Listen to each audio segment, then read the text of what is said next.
벌써 오래전인데 유대 랍비 해롤드 쿠시너가 Why Bad Things Happen to Good People이라는 책을 썼습니다.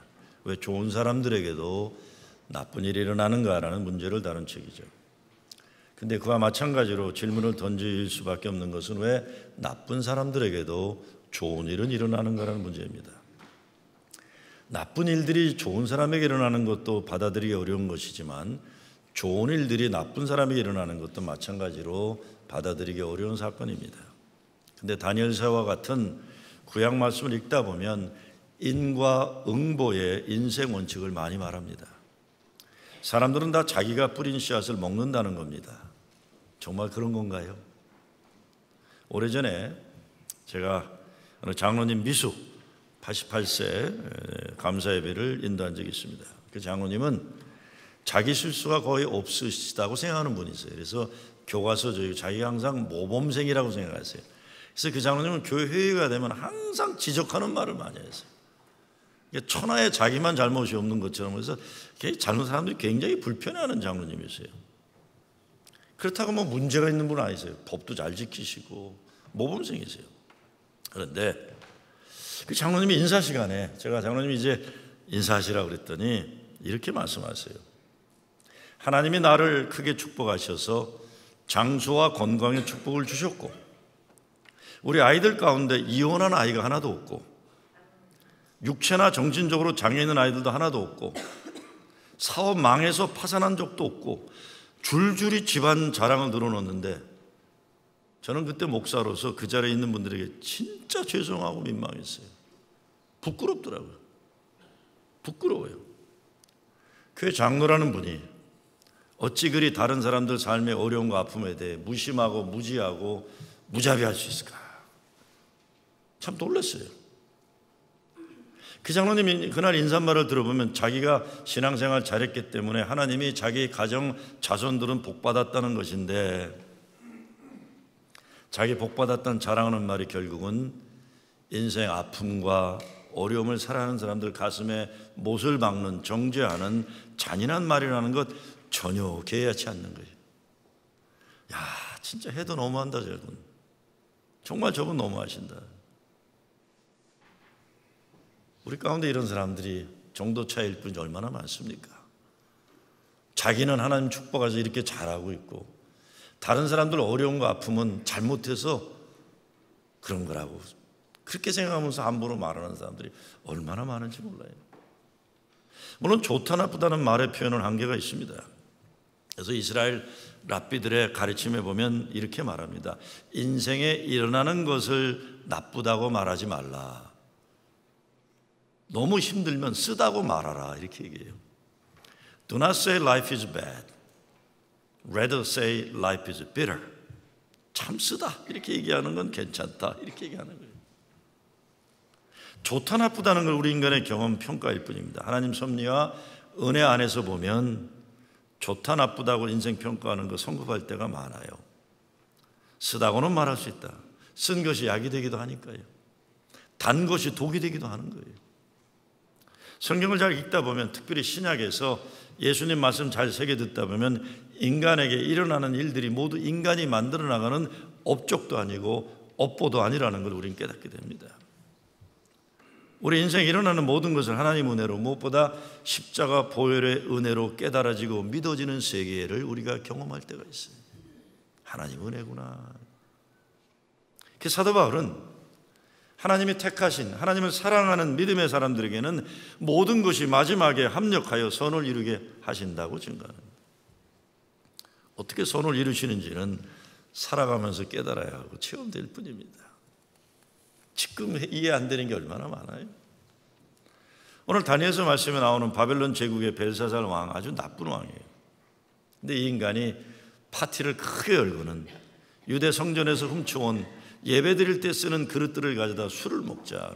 그러니까 우리 교회 막 성만찬하는 것 같다가 이제 맥주 마시고 이러는 거예요. 쉽게 얘기하면 하나님 모독하고자 하는 거예요. 근데 여호와 하나님을 모독하는 이 교만한 앞에 갑자기 큰 사람의 손이 나타나면서 벽에다가 글씨를 쓴 거예요. 이 광경을 목격한 왕이 다리가 후두르르 떨리고 얼굴이 흑빛이 되는데 뭐라고 쓰여져 있나? 메네 메네 데겔 우바루신이라고 쓰여있다. 이제는 끝났다는 거예요. 이제는 끝났다. 하나님을 모독한 왕, 이런 인간 하나님 용납하지 않으셨다. 그래서 그 다음날 죽고 맙니다. 근데 벽에 쓰여진 글을 해석한 사람은 포로로 끌려왔던 다니엘이에요. 다니엘. 그렇죠? 다니엘의 조국은 패망했고 민족의 지도자들은 바벨론 포로로 끌려왔어요.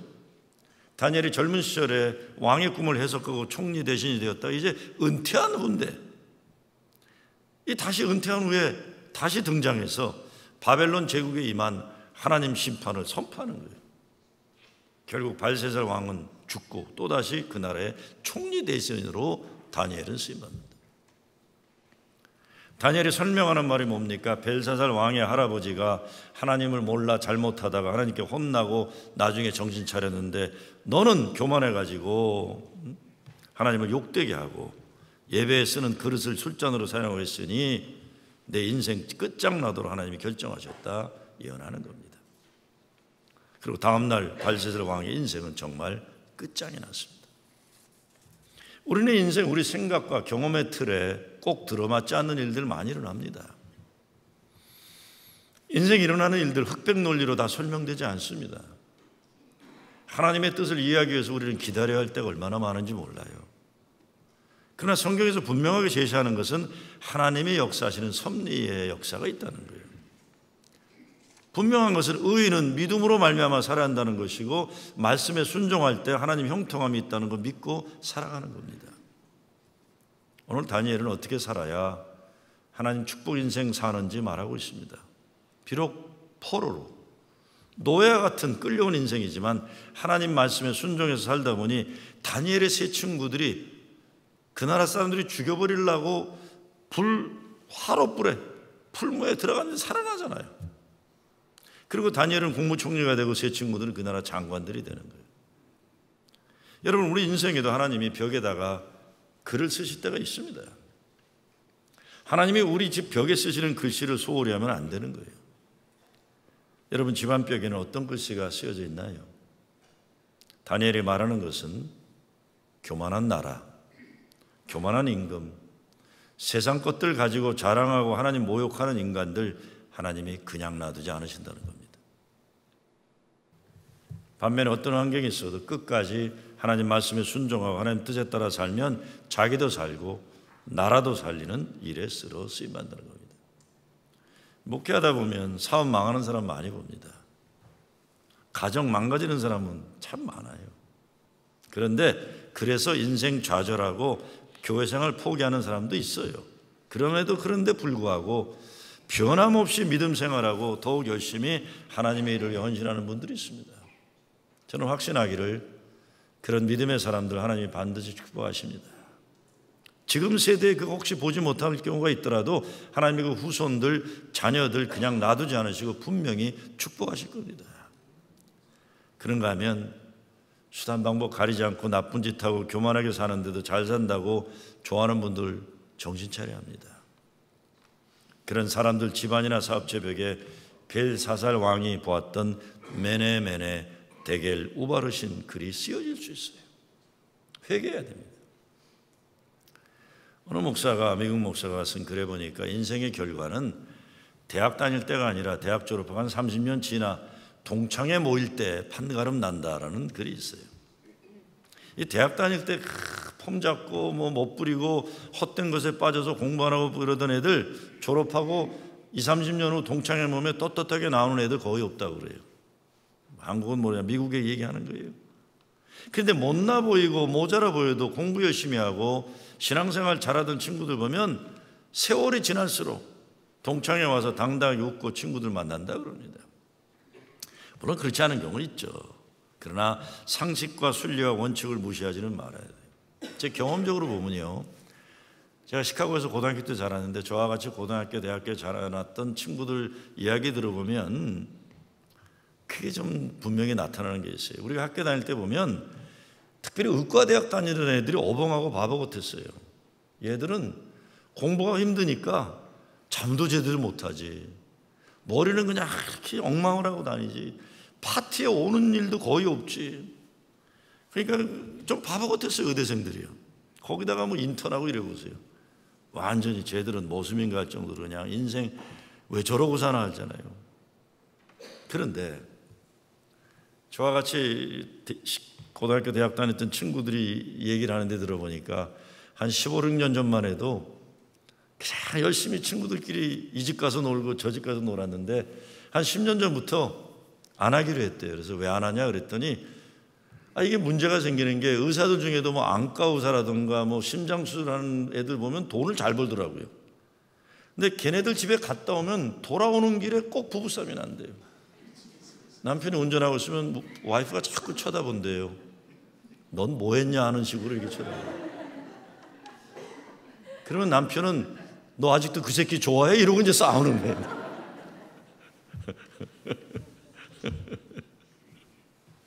차별이 나는 거예요. 차별이. 먹고 사는 게 차별이 나는 거예요. 그래서 안 모인대요. 안 모인대 아주.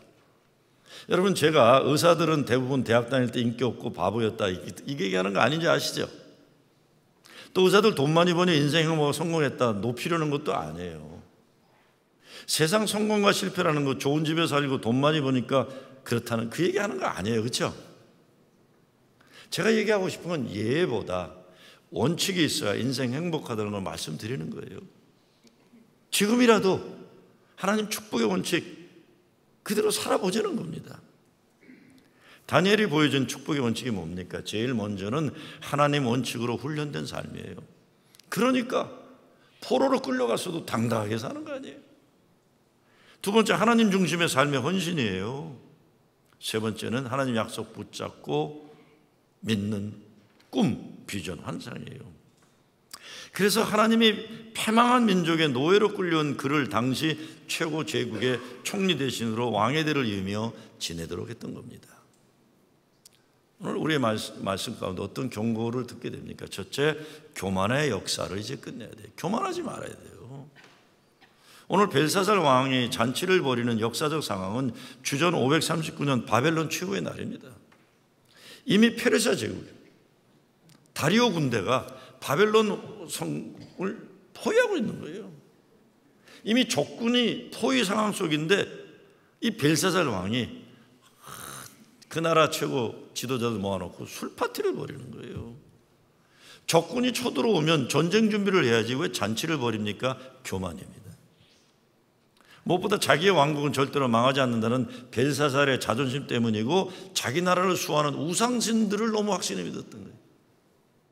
둘째, 당시에 바벨론 궁은 성벽이 굉장히 견고했다고 해요. 그래서 감히 누가 성벽을 넘어뜨릴 수 있겠는가 자비심이 있었던 거죠. 셋째, 제 아무리 적군이 쳐들어와도 우리는 까딱없다는 것을 백성들에게 보여주기 위한 교만의 잔치를 벌인 거예요. 그리고 그 교만의 극치로 예루살렘의 성전에서 살취해온 성전의 그릇으로 술을 마시면서 하나님을 모욕한 겁니다. 왜 사람들이 실패합니까? 많은 경우에 큰 실패 뒤에는 교만함이 있어요. 특별히 영적인 교만이 있는 겁니다. 신앙이 좋다는 사람들 제일 먼저 넘어져요. 아까 제가 말씀드렸죠. 옛날에 알반 인스티튜트라는 데서 목회자들이 넘어지는 순서를 보니까 제일 신령하다는 사람부터 무너지더라는 겁니다. 가장 보수적인 사람들로부터 이 문제가 제일 크다는 거예요. 이게 연구를 해보면 교만에 빠지는 거예요. 이 제어 장치를 두지 않는 거예요. 마귀는 교만을 제일 좋아하고 겸손을 제일 두려워한다는 거 아닙니까? 진짜 행복하게 살기 원하면 교만의 인생을 우리가 끊고 끊임없이 겸손을 훈련하고 실천해야만 합니다.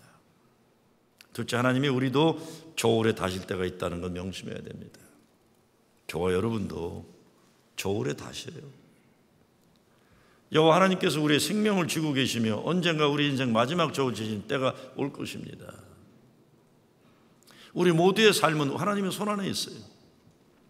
하나님의 역사를 다스리세요. 하나님이 나를 다스리세요. 나를 세우고 나를 폐하실 수도 있는 분은 하나님이세요. 그래서 23절에 보면 다니엘이 벨사살에게 패망의 일을 이렇게 선포합니다.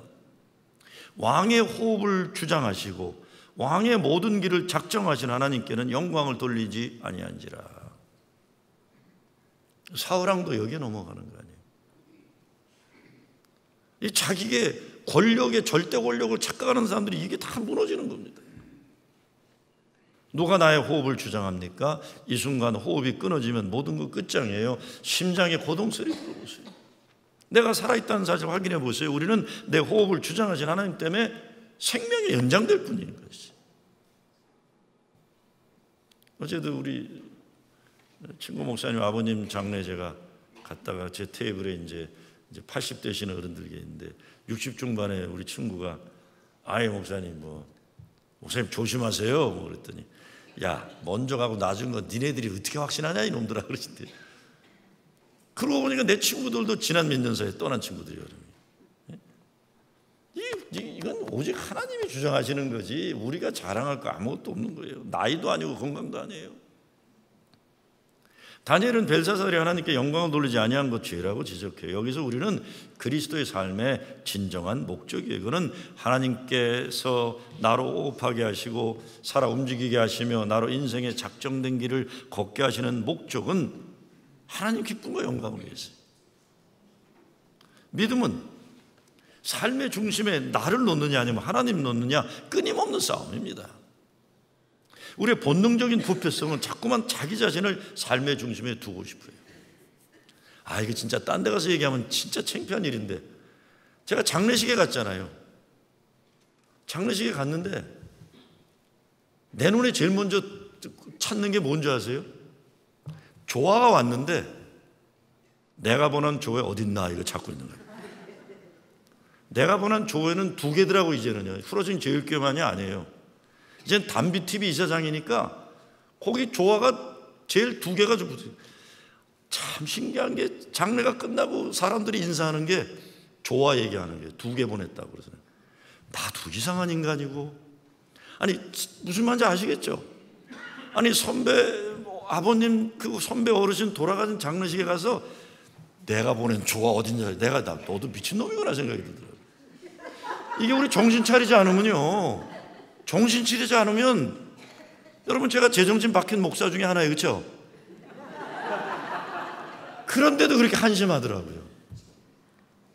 이 목적을 상실해요. 우리가 자기를 드러내는 일 앞에서는요 한심한 거예요. 한심한 거. 딴 데 가서 얘기하지 마세요. 내가 영광받고 내가 삶의 초점이 되고 나를 드러내 이거 패망의 첩경이에요. 패망의 첩경. 우리가 끊임없이 싸워야 할 전쟁터는 내 안에 있는 겁니다. 우리는 나로 호흡하게 하시는 그 하나님께 영광과 찬송을 드리기에 그분을 우리 삶의 중심에 모셔야 돼요. 벨사살은 자기 자신의 자존심을 위해 자기의 권력을 하기 위해 먹고 마셨어요. 그 하나님의 이름을 모독하고 무시했을 때 그들의 잔치는 멸망을 부를 잔치가 돼서 망하고 만 거예요. 사도 바울이 뭐라고 합니까? 그런즉 너희가 먹든지 마시든지 무엇을 하든지 다 하나님의 영광을 위하여 하라 그랬어요.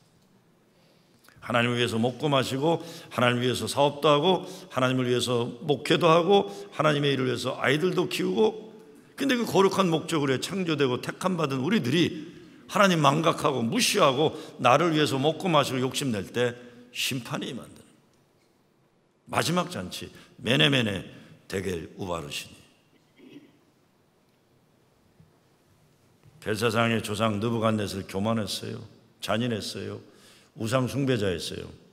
그러나 그가 인생 말년에 자기를 낮추고 죄를 고백하고 하나님의 용서를 구하면서 살아납니다. 느부갓네살의 이야기가 우리 모두의 이야기예요. 하나님 앞에 죄를 고백하고 용서를 구하는 거예요. 벨사살 역시 느부갓네살 같이 죄악된 인생을 살았어요. 그런데 그는 느부갓네살과는 달리 회개하지 아니하고 하나님을 모욕한 거예요. 벨사살은 느부갓네살이 하나님 앞에 교만했다가 징계받아 왕위에서 쫓겨난 후 짐승처럼 울부짖다가 7년 동안 고생했던 일을 알고도 똑같은 범죄를 지는 거예요. 지나간 역사를 통해서 아무것도 배우지 못한다는 사실 참으로 해석한 겁니다. 조상의 죄를 계속해 반복하고 있다. 죄의 대물림을 우리 단절해야 됩니다. 다니엘서를 지배하는 가장 중요한 중심 사상은 역사의 진정한 주인은 하나님이시다. 하나님이 세상을 다스리신다 이겁니다. 다니엘서 2장에 보면 그는 때와 기한을 변하시며 왕들을 폐하시고 왕들을 세우시며 지혜자에게 지혜를 주시고 지식자에게 총명을 주시는다. 왕을 세우기도 하고 무너뜨리기도 하고 민족을 흥하기도 하고 폐하기도 하신다. 눈에 보이는 통치자가 실세가 아니라 하나님이다. 그러니까 세상 통치자들에게 너무 아첨하지 말라는 거예요. 거기에 그냥 목숨 붙이는 사람들이 얼마나 많아요. 목숨 붙이 참 많아요. 다니엘은 그렇지 않았어요. 5장 21절에도 다니엘이 벨사살에게 이렇게 선포합니다. 지극히 높으신 하나님이 인간 나라를 다스리시며. 이것이 다니엘서의 위대한 역사 철학이에요. 이 사실을 느부갓네살은 7년간 미충망이처럼 들판을 기어다니다 하나님의 참담한 심판과 징계를 맛보고 나서야 비로소 자신이 아니라 하나님이 세상을 다스린다는 사실을 깨달았던 거예요. 이걸 벨사살도 깨달아야 되는데 알면서도 죄를 저지릅니다. 세 번째, 바벨론에서 나와야 돼요. 우리요. 바벨론은 우상 숭배의 땅이에요. 벨사살이 예루살렘 성전에 거룩한 그릇 가지고 하나님 모독했던 행위의 배우는 자기 선조들을 비우려던 의도가 있어요. 우리 조상들은 이렇게 연약했지만 하나님께 그래도 굴복했지만 이제 나의 능력과 나의 영광을 초월할 것은 아무것도 없다. 자기를 신격화하는 거예요. 우상화하는 거예요. 자기를. 성경의 바벨론은 종종 죄악으로 인해 타락한 사회를 비유적으로 묘사하는데, 그런데 그런 세상에 살며 있으면서도 죄의 중심부에 있으면서도 죄에 참여하지 않은 사람이 다니엘인 거예요. 바벨론에서 나온다는 건 세상을 떠난다는 게 아니라 그 안에 있으면서도 하나님의 원칙 가지고 살아간 사람이 있었다는 거죠. 젊어서나 늙어서나 다니엘은 황금이나 권세에 관심이 없었어요. 그러나 바벨론 권력 구조의 상층부에 속해 있으면서도 다니엘은 오직 하나님의 뜻에 따라만 판단하고 살았던 사람이에요. 다니엘을 통해 하나님 축복을 우리 배워야 됩니다. 바벨론에서 다니엘을 볼 줄 알았던 사람이 벨사살 왕의 아내였어요. 그녀가 벽에 쓰여진 글자를 아무도 해석하지 못하니까 왕에게 다니엘을 부르라고 했던 겁니다. 그러면서 다니엘에 대해서 명철과 지혜와 총명이 있는 자라 칭찬합니다. 여러분, 포로로 끌려갔지만도 이렇게 실력을 인정받았다는 거 우리가 눈여겨봐야 돼요. 정말 생각해 볼 문제예요. 근대사 역사를 보면 2000년이란 긴 세월 나라 없이 온 세계로 흩어져지는 디아스포라 역사를 살은 민족이 유대 민족이에요. 2000년 흩어져 있다가 1945년에 유엔에 의해서 결국 나라가, 물론 팔레스타인 사람 내쫓느라고 아직까지 중동 평화가 깨지고 있지만 그때나 겨우 세워진 나라예요. 전 세계 인구 1%도 안 될 민족이 누가 뭐래도 여러 분야에서 위대한 업적들을 내고 있는 건 우리가 부인할 수 없습니다. 다니엘과 요셉처럼 미국의 지난 수십 년 국무장관들 출신들이 유대인이 다수예요. 공화당의 키신저, 민주당의 브레전스키, 올브라이트 다 유대인들이에요. 수천 년 역사 강대국에게 점령당하는 고난의 역사를 살면서 그 제국들의 중심부로 들어가 국무장관을 지낸 역사가 오늘까지 이어지고 있는 것 우리가 눈여겨봐야 됩니다. 저는 오늘 말씀도 생각하면서 우리 코리안 아메리칸의 현실과 미래를 보는 거예요. 다니엘을 보면서 우리가 정말 우리 이민 공동체의 미래를 위해 정말 변화돼야 됩니다. 무엇보다 우리가 살고 있는 이 땅에 관심을 집중해야 돼요. 뉴욕에 집중해야 돼요. 미국에 집중해야 돼요. 태평양 건너 두고 온 조국에 너무 집착들 하지 마세요. 우리는 포로로 끌려온 사람들이 아니에요. 우리는 뜻하고 계획하고 원해서 자유의지로 조국을 떠나 미국이란 나라를 나와 내 자녀들이 살아갈, 그리고 사랑해야 할 땅으로 결단하고 온 이민자들입니다. 근데 이 미국 땅에서 잘 살아갈 생각하지 않고, 시민권이 있으면서도 미국 정치인들을 세우기 위해 투표할 생각을 하지 않고 투표권도 없는 대한민국 정치에 핏대 올리는 것, 생각해 보셔야 돼요. 제가 이번에 동계 올림픽에 클레온과 우리 17살 난 코리안 아메리칸 아이가 1등 하잖아요. 야, 근데 한국 사람들 댓글 올린 거 보고 제가 가슴이 섬찟하더라고요. 제가 무슨 한국애냐, 나라 싫다고 도망간 것들 뭐 이런 거 막 붙여나가는 거예요. 여러분, 그 말에 우리가 뼈 있는 말을 들어야 됩니다. 우리는요, 솔직히 우리 순수해요. 그래가지고 그 어린애가 그러잖아. 나는 미국만이 아니라 내 조국 대한민국도 대변했다 그러는데 그게 얼마나 아름다운 거예요. 그런데요, 어느 순간이 되면요, 우리는 미국에 있는 사람이란 걸 뼈저리게 느낄 때가 옵니다. 그 땅의 역사는 그 땅의 사람들이 책임지도록 여러분이 정말 사랑하면 사랑할수록 혀를 깨물고 미국 땅에서 충실하셔야 돼요. 지난주간 뉴욕 교회회장 출신 다수를 포함한 원로라는 목사들이 한국 초대형 교회 세습을 찬양하는 광고를 신문에 내서 야, 이건 뭔가 그랬어요. 미국에 있는 목사들이 대한민국에서 난리가 나고 있는 초대형 교회 목사 세습, 이거를 찬양하는 광고를, 그 목사를 찬양하는 용교청가를 이 동네에 있는 목사들이 신문에 광고를 낸 거예요. 저는요, 젊은 목사들이 그 세습에 반대하는 성명서 내라고 그렇게 해도 제가 사인을 안 했어요. 섭섭해하는 거 알면서도. 저라고 왜 옳고 그름에 대해서 말하고 싶지 않겠어요. 그렇지만 저는 일부러 사인 안 했어요. 내 후배들이 섭섭해하는 것. 이유는 단 하나입니다. 이 문제는 절대적으로 한국교회가 책임질 몫이에요. 이민교회 목회자들의 몫이 아니에요. 이거는 좌나 우나 미국 땅의 삶의 현실, 목회 현실에 집중하지 않고 필요 이상으로 너무 한국 문제에 관심 가진, 그렇게 나타나는 게 그런 부끄러운 일들을 일어나는 거예요. 그걸 당연하게 생각해요. 그런 현상이 극대화된 것이, 아니 여기 있는 사람들이 뭘 한국의 아무리 큰 게 목사라고도 그 목사님을 용비어천과 통일의 장을 열어간다는, 아니 무슨 뭐 그런 찬화가 어디 있어 도대체. 뉴욕에 사는 사람들은요, 여기서 장사 잘 하셔야 됩니다. 김밥 잘 만들어서 뉴욕 최고의 김밥집 되시고, 세탁소 하시면 그 세탁소에 가면 옷만 깨끗한 게 아니라 마음도 깨끗하다는 평가 받으셔야 돼요. 공부 잘하고, 목회하는 목사들은 뉴욕의 목회 현장에 이것을 망각하고 한국교회에 돌아가는 일에 헛된 사명의식 가지고 난리치는 거 정말 에너지 낭비예요. 유대민족은요, 포로로 끌려왔기 때문에 돌아갈 고향에 대한 꿈을 포기하지 않았어요. 우리 코리안 아메리칸들은 자기 의지로 고국을 떠난 사람들입니다. 돌아갈 꿈을 가지면 안 됩니다, 여러분.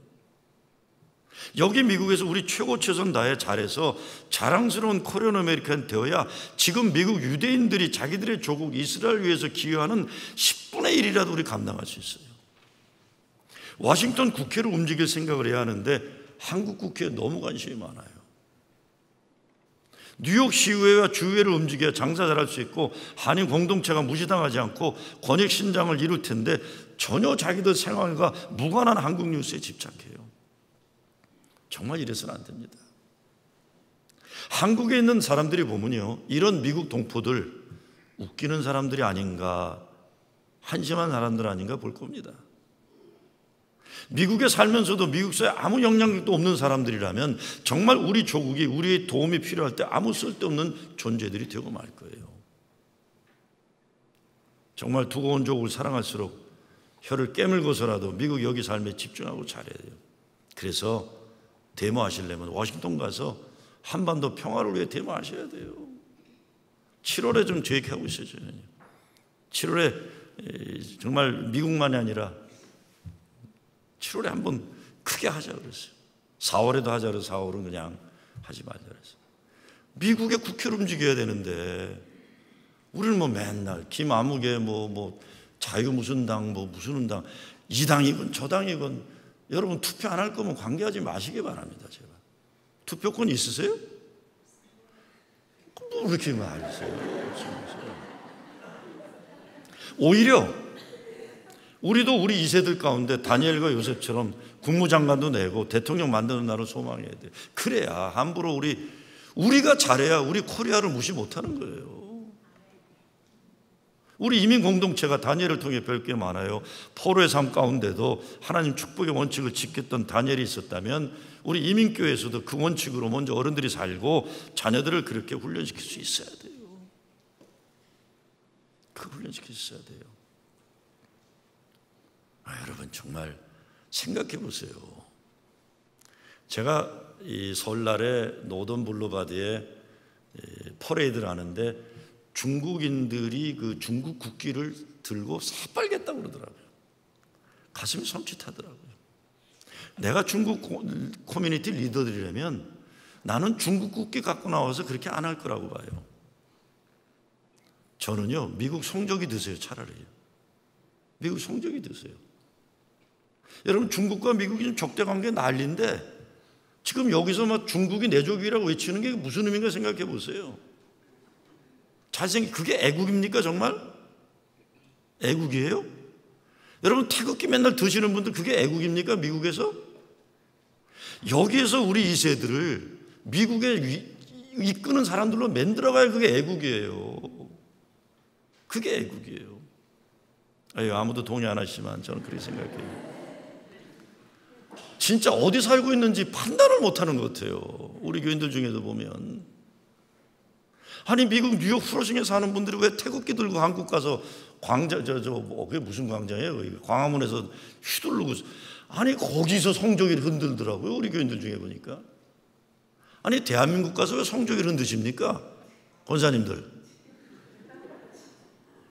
제가 묻고 있잖아요. 성조기는 미국에서 흔드세요. 그렇죠? 왜 성조기를 광화문 가서 흔드세요? 아니, 상식을 어긋나는 일들이 상식화된 게 이게 우리 동포사의 문제예요. 정신 차리자고요. 그런 에너지들이 있으면요, 그런 돈들이 있으면요, 워싱턴에 가서 크게 광고 하나 사세요. 우리 이민자들을 보호하라. 우리 이민자들의 자손들 드리머들을 보호하라. 그러니까 우리 아이들 문제 아니에요. 여러분, 집안벽에 벨사살 왕궁에 쓰여진 글씨가 쓰여지지 않아야 돼요. 그런 흉측한 글이 아니라 하나님 사랑과 축복, 은혜의 글들이 새겨져야 됩니다. 내가 너를 축복하리라. 내가 너를 구원하리라. 두려워 말라. 오직 담대하라. 내가 너와 함께하리라. 아니, 어떤 글이 쓰여지기 전에 우리가 고백을 거기다 써야 돼요. 벽에다. 주님, 내가 주님을 사랑합니다. 나의 힘이 되신 여호와여, 내가 주를 사랑하나이다. 지난 수요일 20세기 최고 전도자 빌리그레함 목사님이 99세로 하나님 부름 받았어요. 며칠 전에 라디오 방송국에서 빌리그레함 목사님에 대해 이야기를 해달라고 해서 제가 그랬습니다. 빌리그레함 목사님은 수백만에게 예수가 그리스도이심을 전파했고 20세기 최고 전도자였지만 대통령들도 공화당, 민주당 구별하지 않고 존경받는 사람이었지만 권력과 명예에 연연하지 않고 오직 순수한 복음과 순전한 믿음으로 살려고만 노력한 분이다. 보수와 진보 양쪽에서 공격당했지만 제 페북에 보면 빌리그레함 비하하는 글들이 많이 올라와요. 사회정의에 참여 안 했다며 이러고 막 올라와요. 보수에서는 또 공격해요. 왜? 그분은 복음을 전가할 기회가 주면 어디라도 찾아간 전도자였어요. 마틴 루터킹 목사님을 공산주의라고 사람들이 욕하고 사회선동가라고 막 비난할 때 빌리그레함 목사는 전도 집회에 마틴 루터킹 목사를 초청해다가 설교를 시켰어요. 그래서 욕을 먹었어요. 공개적으로 마틴 루터킹 목사를 지지 안 해가지고 진보 측에서 욕먹고, 마틴 루터킹 목사를 초청해다가 설교시켰기 때문에 보수 측에서 욕먹고, 그래도 그분은 그렇게 한 거예요. 소련 공산치하 러시아 제가 전도 집회하고 북한에 2번이나 들어갔어요. 그것 때문에 또 욕먹었죠. 김일성에게 이용당한다. 2번 들어갔어요. 2번. 김일성 대학에서 복음을 전하고, 캐톨릭 교황을 만나러 가서 보수주의들한테 그렇게 공격당했습니다. 사단의 괴수인 캐톨릭 교황을 만나러 간다. 그런데 빌리그레함 목사는 자기가 보수면서도 캐톨릭 교황을 만나서 개신교와 화해를 이루기 위해서 교황청을 찾아갔었어요. 오직 예수 복음으로 예수 사랑의 울타리를 넓힌 참 복음자예요. 저는 빌리그레함 목사님을 사회 정의에 무관심했다고 비난한 사람들이 하고 싶은 말이 많아요. 제발 그러지 말라고. 빌리그레함 목사님은 하나님이 그분에게 주신 가장 좋은 몫을, 아름다운 몫을 생명 바쳐 최선 다하다 가신 분이에요. 나하고 생각이 다르고 신학이 다르다고 사람을 총체적으로 봐야지. 내가 싫으면 막 인간 총체를 공격하는 거, 이제 그만들 해야 돼. 그런 거예요. 그분은 좋은 몫을 하다가 있어요. 그래서 벨사살 왕이 보고 죽은 하나님의 경고의 글이 아니라 저는 오늘 빌리 그레이엄 목사님이 하셨던 말 한번 여러분 생각하시길 바라요. 빌리 그레이엄 목사가 이런 말을 해요. 오래전인데 언젠가 내가 죽었다는 소식을 듣게 될 터인데 여러분 절대 믿지 마세요. 그날 나는 지금보다 더 확실하게 살아있을 겁니다. 그냥 거주지만 바뀔 것입니다. 그날 나는 하나님과 함께 영원한 나라에 있을 것입니다. 하나님 축복의 원칙 따라 살았어요. 여러분 후손 가운데 빌리 그레이엄과 같은 복음 전도자도 나오시기 바랍니다. 마틴 루터 킹 목사님처럼 사회 변혁가도 나오고 오바마처럼 대통령도 나오고 다니엘도 예수도도 요셉도 세워가는, 물론 국무총리 대통령만 되는 게 중요한 게 아니에요. 좋은 선생님도 나오고 좋은 간호사도 나오고 좋은 세탁소 주인도 나오고 저 사람은 진짜 예수 제대로 믿는 분이구나. 저 사람이 근데 후러징지엘교회 교인이었더라. 앞으로 무슨 일이 있어도 이 나라 이민족을 책임질 사람들은 후러징지엘교회 나오도록 우리가 도와야 되겠다. 이런 평가 받아야죠. 여러분 경고의 이야기를 축복의 이야기로 바꾸는 여러분 되시길 주의 이름으로 축원합니다.